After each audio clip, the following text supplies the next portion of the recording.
বিগত সরকার যে পরিমাণ লুটপাট করেছে তা দিয়ে ১০০ পদ্মা সেতু নির্মাণ করা যেত, যা বাংলাদেশের ৫ বছরের বাৎসরিক বাজেটের সমান।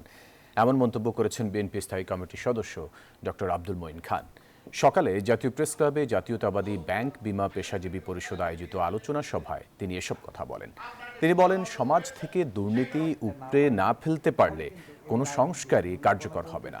দুর্নীতির ফলে কেবল দেশের ধনী শ্রেণী লাভবান হয়।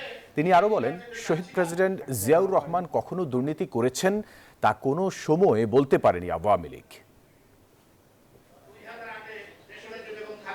যেই টাকা বিগত 15 বছরে আওয়ামী স্বৈর শাসকরা এদেশ থেকে পাচার করে লুটপাট করে দিয়েছিল, সেই টাকা দিয়ে এরকম 100টি পদ্মা ব্রিজ তৈরি করা যেত।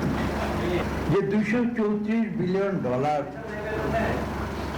বাংলাদেশ থেকে পাচার করে দিয়েছিল আওয়ামী লীগ, সেই টাকা বাংলাদেশের যে বাৎসরিক বাজেট 5 বছরের বাজেটের বান্ডেল থাকলে প্রতি সেনমানিতে টাকা বাঁচবে। বিকাশ সেনমানি বান্ডেল কিনে জিতুন প্রতি লেনদেনে।